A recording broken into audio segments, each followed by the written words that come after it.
Every day, Hong Kong's international airport handles over 160,000 passengers.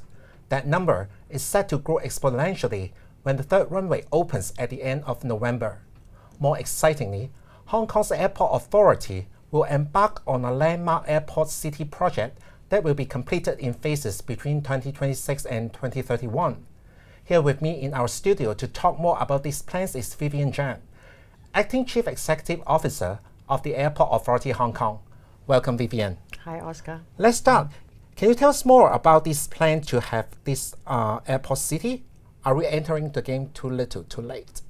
Well, we always recognize ourselves as a very important economic engine. So besides being an airport, a very important airport hub, we also want to become a major attraction, a landmark itself. So that's why we embark on our project related to Airport City. In fact, we started this project back in 2018, 2019. And so there's 3-4 projects already due to completion. Now this is second phase. We are extending 10 more projects. I don't think it's too late at all, because once we implement it, it's going to be very different from other airports.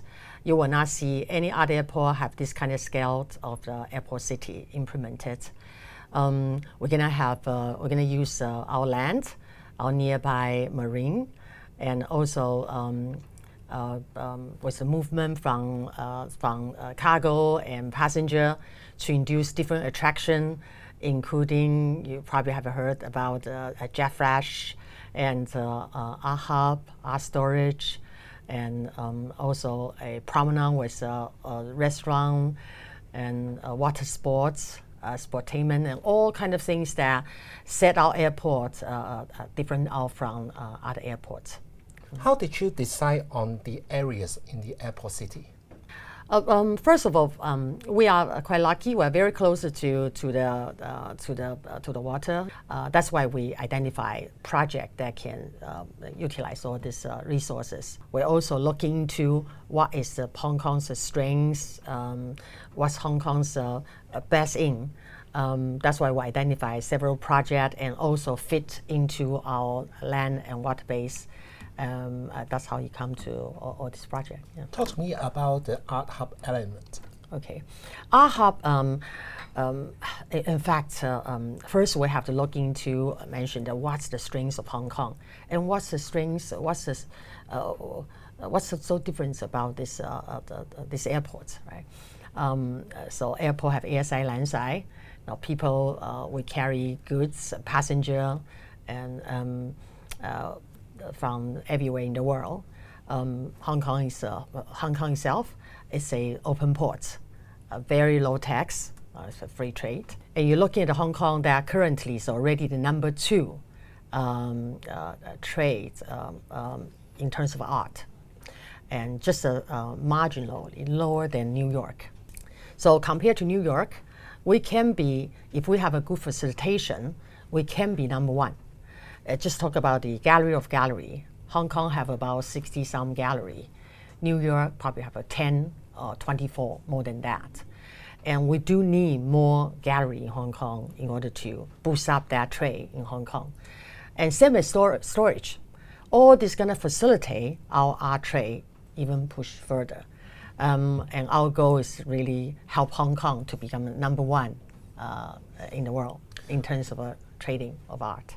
How is the seafood market come around? The jet fresh, we talk about jet fresh market. Now this is the most exciting the topic when we talk about the our projects. People, and I see people's eye open up.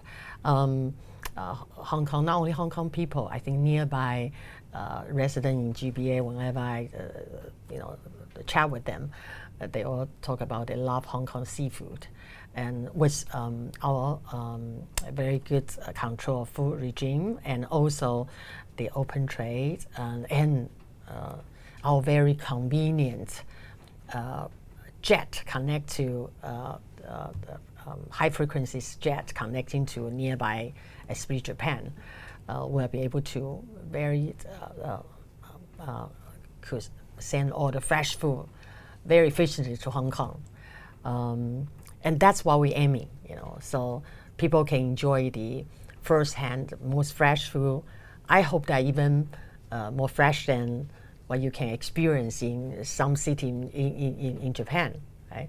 And that would be very attractive. We'll talk about all kinds of fresh produce, and also the GBA, across the bridge. And also people transfers to Hong Kong when they have few hours to enjoy. You are among the business leaders who met the Hong Kong's and Macau Affairs Office Director Sha Baolong recently in Shenzhen. So can you share with us what were the key takeaways you got from the meeting, and how do you think Hong Kong Airport Authority can contribute to the reinvention of Hong Kong? It was very encouraging, and I'm very happy I was part of it. And in the meeting, I was able to also learn from other participants, their plan and their thoughts. I think Dr. Shah encouraged Hong Kong stakeholders to invest more, to develop Hong Kong into the future, and help Hong Kong to move forward. At the Airport Authority, we definitely have that in mind. We actually already put ourselves into different roles. Take example that when we recover from COVID-19, we are not just, we try to be a different business model. We are not just being a typical airport, let the travel agent or airline to promote Hong Kong tourists. Actually, we went out to give away 500,000 of the air tickets, round-trip tickets to around the world. And that put us into also Hong Kong ambassador's role. We want to help Hong Kong to promote Hong Kong to the world. I continue doing that. As I mentioned, besides being a typical airport provide service, we are still the most efficient airport in the world. But we want to do more. We want to also make our airport also a landmark, a destination of itself. Hong Kong, for so many years, we haven't seen introducing a new product or new attraction that will allow the nearby people around the world to come to attract them to come to Hong Kong, and we want to contribute that. So you just asked me about our airport city development, and our vision is that we want to. When I say that we are the important engine of the economy, and we want to even enhance that. Not only just push the goods and passenger, around. We also want to be part of attraction to attract people to come to Hong Kong. So I expressed what we want to do in the meeting. I think that Dr. Shah also recognized, and he also think that this is the right direction to go. He encouraged all the participants to contribute more, helping Hong Kong to move forward. Yeah. Is it all systems go for the start of the third runway operation on November 28th? How much will our airport capacity grow by? Once it's completed, in fact, the capacity we're able to host 120 million passengers and 10 million tons of cargo. And before pandemic, we have 73 million for passengers and 5 million tons of cargo. And cargo for 13 years was number one in the world in terms of movement. Now that with that capacity, we'll be able to attract many airlines that they used to want to come to Hong Kong with a good slot. Now they have opportunity. That's why we have a different program to attract airline to either resume or start the new flight in Hong Kong. Mm-hmm. You know, sometimes Hong Kong airport gets compared to mainland airports. Do you worry about the competition from mainland? Certainly, we need to be aware and of what's our peer airports development.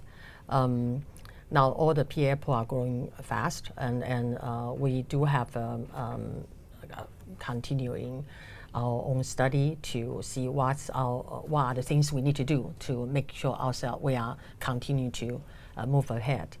I won't say worry, but certainly I need to be alert and need to understand what will put us in a good position to continue to grow. Lastly, tell me, what is your favorite corner of the airport that passengers may not be aware of? Now, passengers are going to be very hard to get there.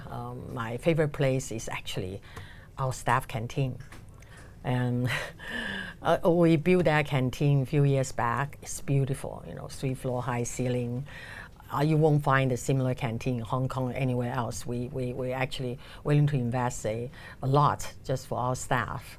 In fact, one of the TV drama use that as a backdrop quite often. It's not just a meal. The food provided very economical. The environment is very nice, and we always have a lot of staff gathering over there, not just for food and also discussion. That's my favorite place. Thank you, Mrs. Cheung, for joining us today and sharing these exciting plans. For further details, do visit us at our website at scmp.com.